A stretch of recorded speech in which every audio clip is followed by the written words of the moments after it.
Good morning everyone, welcome back to Priyanshu Rang academy. और आप सभी को हिस्ट्री का फाउंडेशन बैच में बहुत बहुत स्वागत है। हार्दिक हार्दिक शुभकामनाएं। आप सभी यहाँ पे आए से जुड़ करके आप पढ़ रहे हैं और अपने हिस्ट्री का जो फाउंडेशन बैच है उन्हें स्ट्रॉन्ग कर रहे हैं।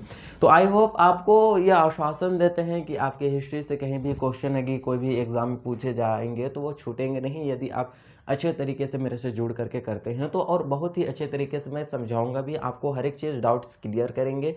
किसी भी डाउट्स आपको प्रॉब्लम नहीं होगा तो आप हमसे जुड़े रहिए और वीडियो के अंत तक बने रहिए ताकि आपको हर एक चीज़ अच्छे तरीके से समझ में आएंगे। तो सबसे आज के जो क्लास होगा हम बेसिकली देखेंगे फारस की सभ्यता और रोम की सभ्यता। ये वेरी वेरी इंपॉर्टेंट सभ्यता है। रोम की सभ्यता कैसे थी, क्योंकि रोमन साम्राज्य आप 11th क्लास में पढ़े होंगे कि 3 महाद्वीपों में फैला साम्राज्य, रोमन साम्राज्य जिसे वेजेंटाइन साम्राज्य भी कहते हैं, और एक है फारस की सभ्यता। तो ये दोनों सभ्यता वेरी वेरी इंपॉर्टेंट है। तो आप सभी को जानना है और बहुत ही अच्छे तरीके से हम जानेंगे और आपको हर एक चीज़ बहुत ही अच्छे तरीके से समझ में भी आएगा। तो आप पहले नोट्स लिख सकते हैं या तो फिर वो भी कर सकते हैं। तो पहले मैं आपको पहले नोट्स ही लिखवा लेता हूँ। ज़्यादा लंबे नोट्स भी नहीं मैं रखता हूँ ताकि आपको कभी भी किसी भी चीज़ के लिए परेशानी ना हो। थोड़े से ही नोट्स में जो आपको काम लायक है वही, बाकी बात इसका पढ़ना है तो आप इसके कोर्स ले सकते हैं। तो इसे ग्रेजुएशन में उसे पढ़ सकते हैं, जो आपके आने लायक है वही पढ़ाते हैं हम। ये लिख सकते हैं। उसके बाद ये है फारस की सभ्यता, और आपका एक लास्ट हो जाएगा इनकी भाषा। तो ये इतने थे। तो ये 2 सभ्यताओं के बारे में इस क्लास में चर्चा करेंगे। तो सबसे पहले आप क्या हम देखते हैं कौन सी सभ्यता, हम रोम की सभ्यता। रोम जिसे ही हम क्या कहते हैं, रोमन कहते हैं, रोमन कहते हैं, ठीक है। और इसे ही हम क्या कहते हैं, वेजेंटाइन,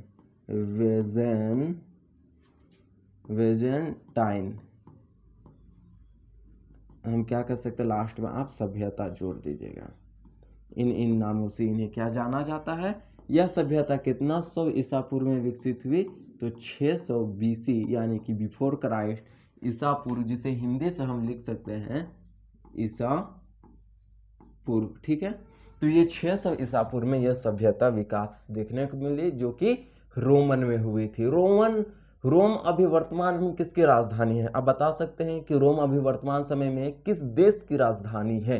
तो आपको याद होगा कि इटली, इटली मेलोनी चॉकलेट अभी याद है ना, इटली के फेमस है कौन, वहाँ के मेलोनी जो अभी प्रधानमंत्री हैं, फेमस है। तो इटली की ही राजधानी है रोम। और ये जो है रोम जो सभ्यता, रोमन या वेजेंटाइन जो सभ्यता, यहाँ के जो लोग थे वह पूरे भूमध्य सागर पर किसका कब्जा हो गया था, तो ये रोमन वासियों का कब्जा हुआ था। इन्होंने अपने साम्राज्य को 3 महाद्वीप, अफ्रीका, एशिया और यूरोप में फैला करके रखा था। इसलिए 3 महाद्वीपों में फैला साम्राज्य जिसे हम रोमन साम्राज्य कहते हैं। रोमन साम्राज्य के यदि अवशेष देखते हैं, यदि उनके साक्ष्य के बारे में बात करते हैं, तो रोमन साम्राज्य के जो साक्ष्य हैं, साक्ष्य या तो हम कह सकते हैं अवशेष, रोमन साम्राज्य के यदि साक्ष्य या तो अवशेष की बात की जाए तो अभी भी इनके अवशेष सुरक्षित पड़े हुए हैं, या तो कोई म्यूजियम में रखा हुआ है या तो कहीं पे रखे हुए हैं, जो कि एक पर्यटन के एक बहुत ही बड़ा केंद्र के रूप में उभर करके आते हैं। कौन से साम्राज्य, रोमन साम्राज्य के साक्ष्य या तो फिर अवशेष अभी भी सुरक्षित रखे हुए हैं। इसी के लिए रोमन साम्राज्य के इतिहास को जानने के बहुत ही बड़ा हमारे पास स्रोत होते हैं। उनके साक्ष्य या तो फिर उनके अवशेष से हम पता लगाते हैं कि रोमन साम्राज्य आखिर इतना बड़ा देश में विस्तृत क्यों था। समझ में आ गया। रोमन साम्राज्य के 2 सम्राट या 2 राजा जो कि वेरी वेरी इंपॉर्टेंट है, जिनके नाम पर 2 माह हमारे कैलेंडर में रखे गए हैं, तो उनके बारे में जानते हैं। तो रोमन साम्राज्य के जो पहला राजा था वह था Julius Caesar. Julius Caesar, Julius Caesar, Julius Caesar एक योग्य राजा थे रोमन साम्राज्य के, लेकिन जूलियस सीजर की मृत्यु उन्हीं के मंत्रिमंडल के द्वारा धोखे से कर दिया गया। एक सीढ़ी में चाकू भोंक करके जूलियस सीजर की हत्या कर दी गई थी। वो भी कैसे किया गया था? धोखे में किया गया था। और इन्हीं के दत्तक पुत्र थे ऑक्टेवियन ऑगस्टस। कौन थे? Octavian Augustus. Octavian Augustus. Augustus. Octavian Augustus. Octavian जो ऑगस्टस थे वह किसके दत्तक पुत्र थे? दत्तक पुत्र थे किनके? जूलियस सीजर के। दत्तक पुत्र किसे कहा जाता है? बात सवाल यहां प्रश्न उठती है, दत्तक पुत्र किसे कहा जाता है? गोद लिए हुए पुत्र को ही दत्तक पुत्र कहा जाता है। और जूलियस सीजर ने ऑक्टेवियन ऑगस्टस को गोद लिया था, इसलिए ऑक्टेवियन ऑगस्टस एक दत्तक पुत्र थे। और यह ऑक्टेवियन ऑगस्टस एक योग्य शासक थे।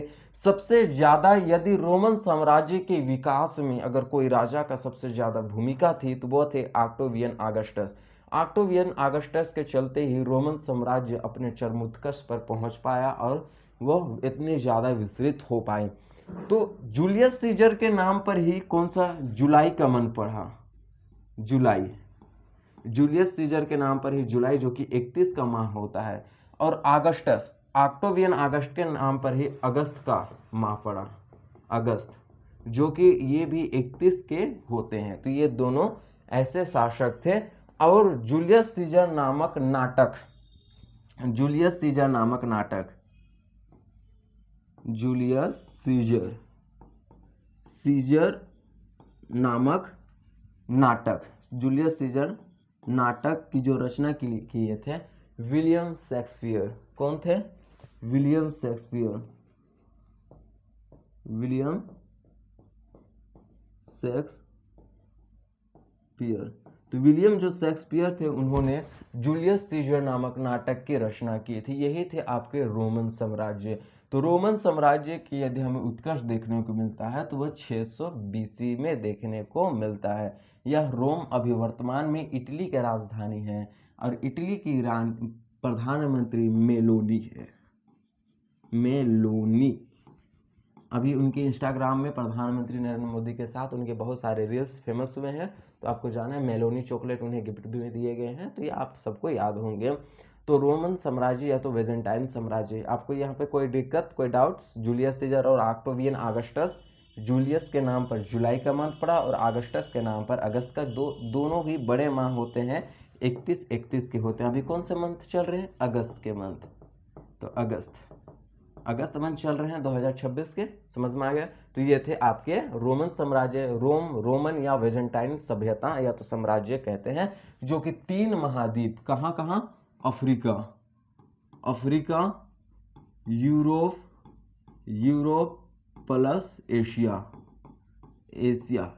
में फैला हुआ था। ये तीनों महाद्वीप में फैला हुआ था, अर्थात पूरे भूमध्य सागर पर इनका कब्जा था। समझ में आ गया।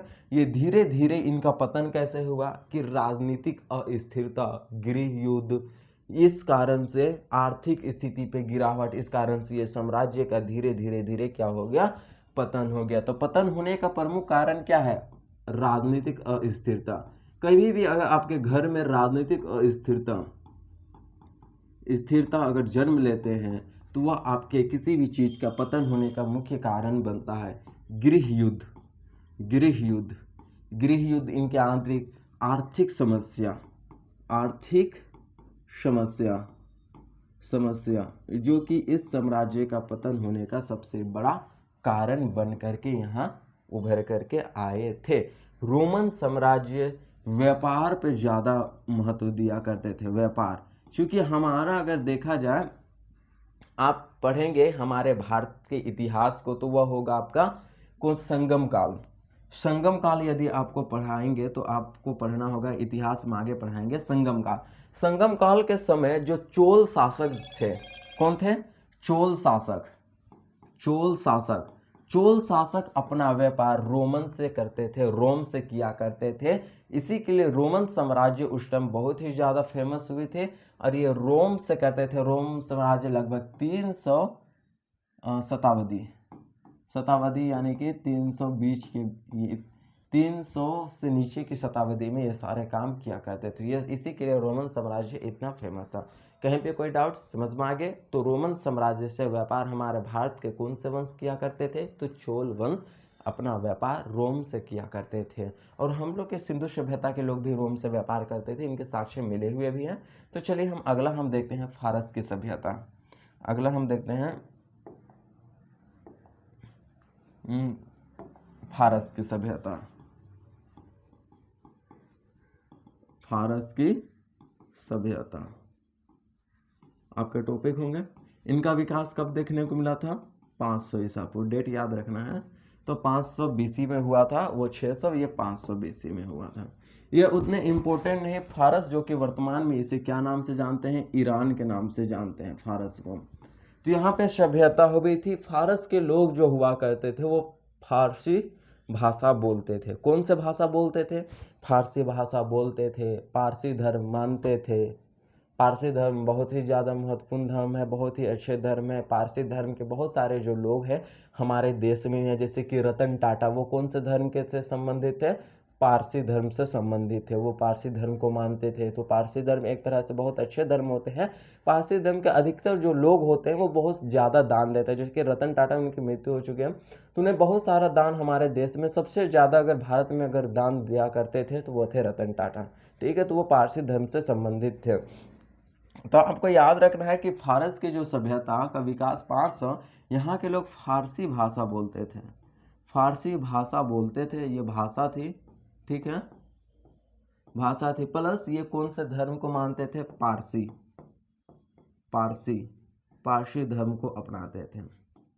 पारसी धर्म। तो पारसी धर्म के जो लोग हुआ करते थे वो कौन से पूजा करते थे? अग्नि पूजा। अग्नि जो पूजा होते हैं वो पारसी धर्म के लोग कहते हैं। इनकी प्रमुख पुस्तक है जेंदा अवेस्ता।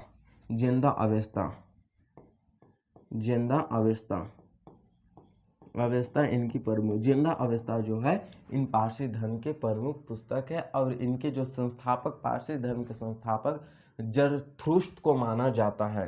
किन्हें? जरथुस्त्र। जरथुस्त्र,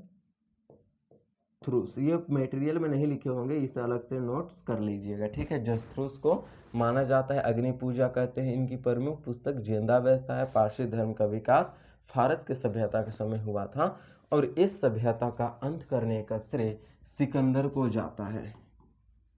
सिकंदर जो है इस सभ्यता का कंप्लीटली विनाश कर दिया था। तो उसी टाइम जब अरब आक्रमण पारसी धर्म के लोगों के पास हुआ था, तो ये पारसी धर्म के जो लोग थे वो भाग करके, ये कहाँ पाए थे? राजस्थान और गुजरात वाले क्षेत्रों पर आकर के बस गए थे। हमारे देश में भाग कर आए थे जितने भी पारसी धर्म के लोग थे। सिकंदर ने इस सभ्यता का अंत किया। बाकी बचे अरब वालों ने इन पर आकर, यहाँ पे अरब देश है तो ये वाले अरब ने आक्रमण किया, जिस कारण से वो भाग करके हमारे देश में आए। और अभी भी हमारे देश में पारसी धर्म है, उन्हें भी एक समान दर्जा दिए जाते हैं। किसी प्रकार का उनसे भेदभाव नहीं किया जाता है। क्या आपको इतने समझ में आए? आपको इतने समझ में आए तो लाइक एंड सब्सक्राइब कीजिए। तो यही थे आपके पारसी धर्म और आपका रोमन सभ्यता या तो रोमन साम्राज्य, जिसको आपको पढ़ना है। आपको हम कंपटीशन के हिसाब से पढ़ा रहे हैं क्योंकि रोमन साम्राज्य बहुत ही बड़ा साम्राज्य है। वहाँ विजेंटाइन, ये सारे बहुत सारे शासक आए थे, इसमें भी बहुत सारे शासक आए थे, जिससे आपको जानना इंपॉर्टेंट नहीं है। जिसमें जिसको जानना था वो आपको हम बता चुके। ठीक है, तो नेक्स्ट क्लास में हम फिर मिलते हैं। नेक्स्ट क्लास में हम आपको वैदिक काल के बारे में पढ़ाएंगे। ऋग्वेद में ऋग्वेद, सामवेद, अथर्ववेद, इन सभी के बारे में रचना हुए, तो उसको हम नेक्स्ट क्लास पढ़ाएंगे। धन्यवाद।